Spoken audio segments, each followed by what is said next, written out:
Southeast Radio's Business Matters with Karl Fitzpatrick. Southeast Radio. Well, Jeb Blount is one of the world's most sought-after speakers on the subject of sales, and he's been described as the modern-day Zig Ziglar. Of course, the late Zig Ziglar was undoubtedly one of the best storytellers of all time. But Jeb, which of Zig's stories resonates most with you? Well, thank you for having me on your show. I really appreciate it. It's fantastic to be able to be on a show in Ireland. How about that? One of my very favorite Zig stories is the story it tells about a young man who's walking down the sidewalk, and there's an old man sitting on a front porch with his dog, and the dog is laying on top of a nail. And the young man asks the old man, he says, "How come that dog keeps laying on that nail? Why doesn't he get up?" And the old man looks at the young man and says, "Because it doesn't hurt him bad enough." There's a great analogy for change and for transformation. Sometimes we don't transform or change because things don't hurt us bad enough. And of course, Zig Ziglar was definitely one of the best, but who in the world of sales was your greatest influence? Brian Tracy had a huge influence on me. I remember going and seeing Brian in person in Memphis, Tennessee back in the 90s. And just the way that he did things and talked about sales really influenced me. And I became a speaker essentially because I went to see Tom Hopkins and Anthony Robbins in the early 90s. And I remember, walking out of that room, there were probably 1,000 people in the room, and that's what I want to do. And it took me 25 years to get to the point where I would do it. I went into the corporate world and had a really successful career, but I never forgot, their ability to impact people. But in terms of selling and the process of selling, I would say that my number one influence from an author would be Brian Tracy. And Jeb, is it true to say that more has changed in the past 9 months in the world of sales than has changed over the past 20 years before it? Yeah, I would say that may be a fair thing to say. I would say that we've definitely compressed a lot of change that was going to happen. So what we've done is we've said there are multiple ways that you can sell. The thing I think we need to be clear about is that there were a lot of people, including me, that were doing virtual selling before virtual selling was cool. And part of that is because I've got a global audience and a global client base, and it just doesn't make sense for us to get on an airplane and fly to Ireland. I've got a couple of clients in Ireland every time we want to go have a conversation with them, so we're used to getting on video to have those conversations. So I think that for some segments of the marketplace, that those words would be true. So we've changed more in the last 9 months than we have in the last 20 years. For other parts of the sales marketplace or the people that are in sales and sales teams, I would say that maybe not so much, although I think there's a new realization that they have to begin using a complete set of tools in order to more effectively connect with the people that they want to sell to than they did before. So there's been more of an eye-opening with that group. There's no doubt that the pandemic certainly has brought virtual selling mainstream. In your opinion, is it here to stay? Absolutely. There's absolutely no doubt. So I was on doing a training just the other day ago, and I had a couple of questions from the salespeople, and one of the salespeople said, so what happens when we go back to the way things were? And I said, we're not going back to the way things were. Now, we will go back to, more in person. We're going to go back to meeting people, going back to meetings, having these things. So we will go back to that. But when we go back, we've got an entire group of customers who are used to interacting with us in different ways. And what I would say to you, you asked me that question earlier, about change. I would say to you that buyers have changed more in the last 9 months than they have in the last 20 years. And of course, because buyers are now willing to meet with sellers in so many different ways and through so many different mediums, has it created far more opportunities than ever before for sellers? There's no doubt. I think that this is the greatest time ever to be in sales for a couple of reasons. I think first, salespeople who went through this crucible of adversity during the global pandemic, this group of salespeople are going to come out on the other side of the pandemic better equipped, have better mindsets. They're going to have gone through the grind of getting through this, and they're going to be so much better on the other side. So I think that's an important thing. The other part of that is I think because buyers have shifted the way that they deal with this, suddenly we can have more conversations with more buyers on different levels than ever before, and the door's just wide open. I've never been more excited about being in sales than I am now. Now, of course, there's no shortage of virtual selling channels available to the buyer or the seller, but ultimately, who makes the decision on which to choose? Well, I think that, if I were to send a buyer a meeting request and the buyer says, hey, can we do a phone call versus video, or can we meet in person, the buyer is going to dictate to some extent what that's going to look like. But it's always incumbent on the seller to control the process. So, for example, if I was going to go to a first-time meeting, I might say to the buyer, listen, we're just going to have a 20-minute meeting. I just want to get to know you, decide whether or not it's going to be a good fit. Why don't we get on a video call versus me driving all the way over there? So it's incumbent on the seller to suggest the channel, to suggest the way to have a conversation. But it's also important for the seller to recognize that is that going to be the best channel for this particular situation? And of course, video calls are the next best thing to being there live in person. But how should a sales professional prepare for a video call and set the scene for us from a technical perspective in terms of what they need to get right? The thing about a video call is we said the next best thing to being there in person. What you want to do is create the closest facsimile of being there in person as possible. So there are really a couple of things that salespeople can do. One, make sure you're using an external webcam. Stop using the webcam in your laptop and get that webcam at eye level so you're not looking down into it or up into it. Make sure that you've got good lighting in front of you, not behind you, so that you don't get blacked out on the screen.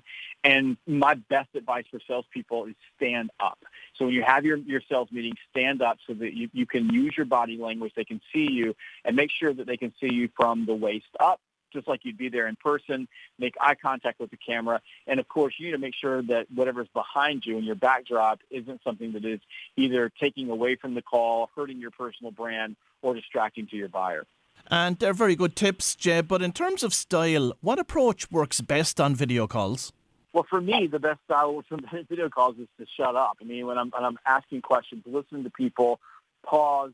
So I call it pace and pause, right? So you pace yourself, you go a little bit slower, but I also think you have to be more emotive. So you have to be more passionate. You have to send more energy through the camera, and you really have to get good at looking at the camera and talking to the camera, because people want to feel that you're enthusiastic and confident about whatever you're selling them. So take your time, listen, be a human, laugh, smile.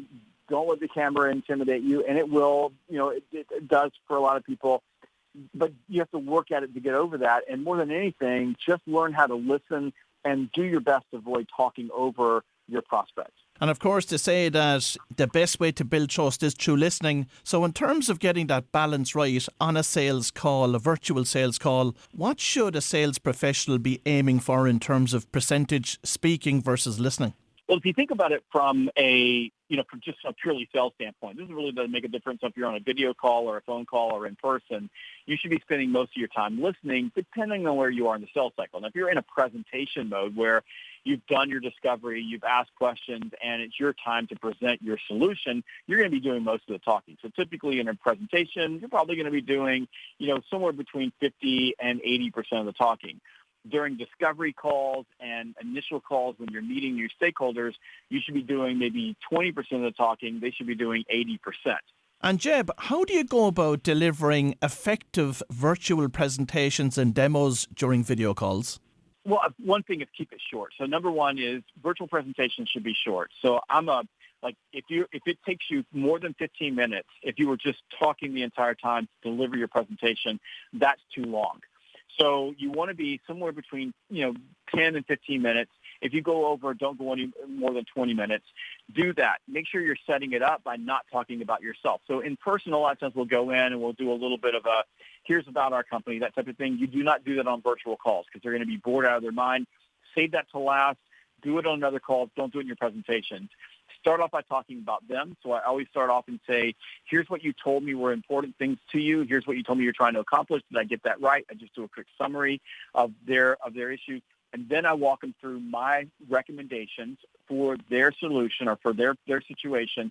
And I do that in their language, not my language. Most importantly, I want to get all of the stakeholders talking, which means I need to ask them things by name. You can't just say, does anybody have any questions? Because nobody's going to talk. You have to say, hey, Bob, do you have any questions about that? Or, Bob, you told me this is important to you. Does that answer your question? And you need to pace yourself, slow down, make sure there are pauses So typically I'm stopping either after any major point or I'm stopping at the end of any slide before I move to a different visual.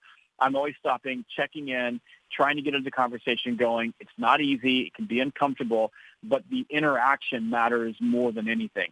And Jeb, in your book, Virtual Selling, you discuss the importance of blending. What is that all about?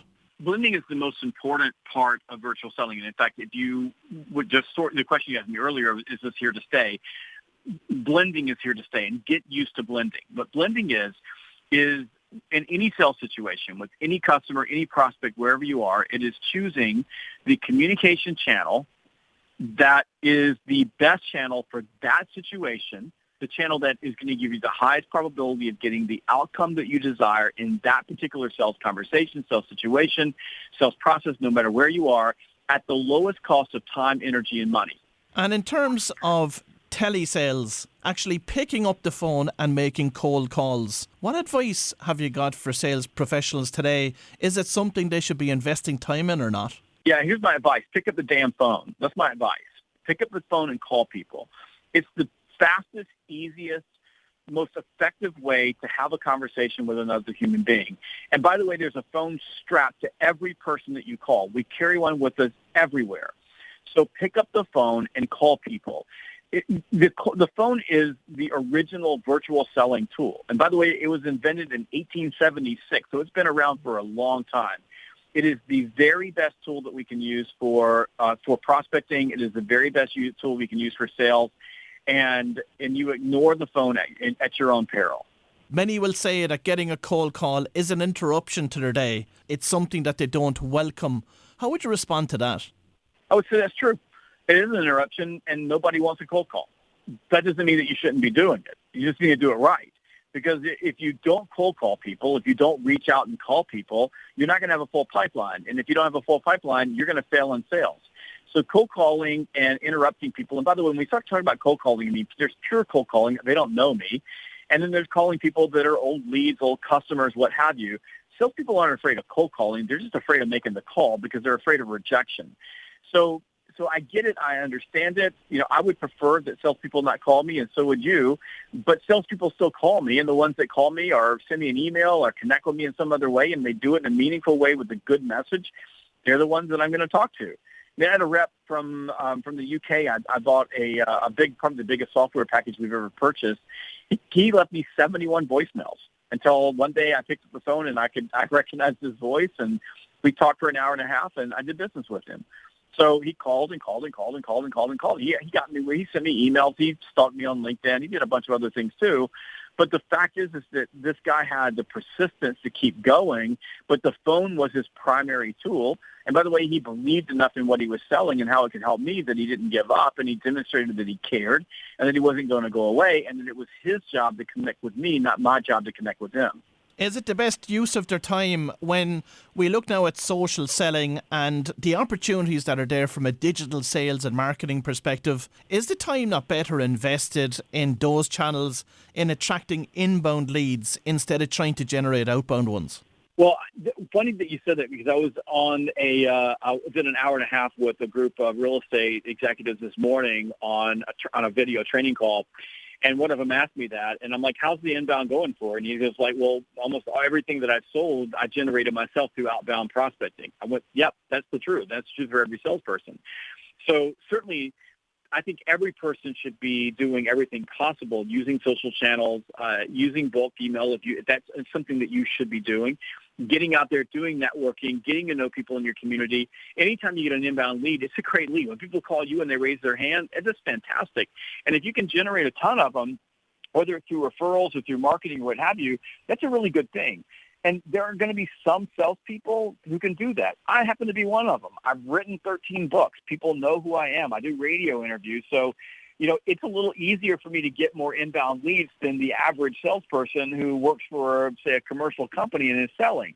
And just that, if you think that this average salesperson is going to be able to blog their way or social media their way into a full pipeline, it's a pipe dream. It's never going to happen. Sadly, a lot of people in my space, that people who are public figures or people who, write books or train, they talk about, inbound marketing all the time, because in this particular space, that probably makes a lot of sense. But for most people, it doesn't. And my own salespeople, by the way, here at Sales Gravy, those salespeople are doing outbound prospecting. This is what we do every single day because that's how we generate our sales. So you need to be doing both. Inbound and outbound are important. They work together. You certainly should be a master of both. But if you're sitting around waiting for things to happen, if you're waiting for people to call you, if you're waiting for people to do your job, I got news for you. You are going to have skinny kids. And in terms of B2B selling, of course, Zoom and Microsoft Teams are being used for video sales channels in that regard. But when it comes to the B2C market, are you engaging in things like Facebook, WhatsApp? Are you engaging with some of the other social channels? And if so, how are you doing it and what's been effective for you? Absolutely. With B2C, of course, you can, if I'm working high level B2C, so insurance, financial, anything that's maybe a hard good that I might be selling in, solar panels, roofing, that type of thing, you can certainly do some of that via the traditional Zoom channel. You can set up video calls, that type of thing. And certainly a lot of folks are doing that. However, if you're doing B2C, you also know that everybody's carrying around a phone with them. So here in the U.S., especially with the way we carry iPhones around, we use FaceTime all the time, so you can do that. I love WhatsApp. WhatsApp's like my Swiss Army knife for selling. So the rest of the world, it's nothing for me to hop on WhatsApp. I'm texting one of my customers or a prospect. We hop on a video call. Facebook Messenger is another great opportunity for hopping on a video call. And believe it or not, just the other day ago, I did a video call on Instagram. But I do want to say this. Video, it's not always the right thing. Sometimes a quick phone call is way better than a video call. So, back to blending. Pick the tool that's the right tool for that particular moment that's going to give you the highest probability of getting the outcome that you desire at the lowest cost of time, energy, and money. And Jeb, finally, what advice do you have for sales professionals that want to future-proof their careers? This is the greatest question in the world. Get good at tech. So think about it like this. You have to go out and adopt new technology. So be looking for what else is out there. Get good at it. Get really good at it. But don't let tech get in the way of your ability to deal with other people, because sales is at its core human. It is human to human. It's about emotions. So the ultra-performing salespeople of the future are going to be salespeople who are adopting every tool possible to give them a competitive advantage in the marketplace, and they're using those tools to give them more time to have conversations with people. Because what hasn't changed and what will not change for sales is that the more people you talk with or have a conversation with, the more you're going to sell. So focus on the future, prove yourself, get ahead of the curve. And I'll give you an example in our own world. Right now, we're focused on VR and AR, so virtual reality and augmented reality. We are building virtual reality classrooms. We're looking at ways to engage with our customers in virtual reality. We're practicing every day. We've built this huge, it's like a totally immersive portal, and we get in the middle of it, and we learn how to use it, learn how to manipulate things, learn how to communicate in that space. And then AR is going to be a point where we put on a set of glasses, and I'm sitting in your living room having a conversation with you on this interview versus doing it the way we're doing it now. Those things are all coming. And what you want to do as a salesperson and as a human being, in fact, is look ahead of the curve, look what's happening, pay attention to it. Don't let things, leave you behind. And it can be completely overwhelming. But the future-proof yourself, you need to be ahead of the curve, and you need to be in the future. But never forget that sales is about having conversations with other human beings. It is about emotion. Well, if you've just tuned in, that was virtual selling guru Jeb Blount. And I'm sure that Jeb's undeniable passion for virtual selling will certainly inspire the salespeople of the Southeast. Southeast Radio's Business Matters with Karl Fitzpatrick. Southeast.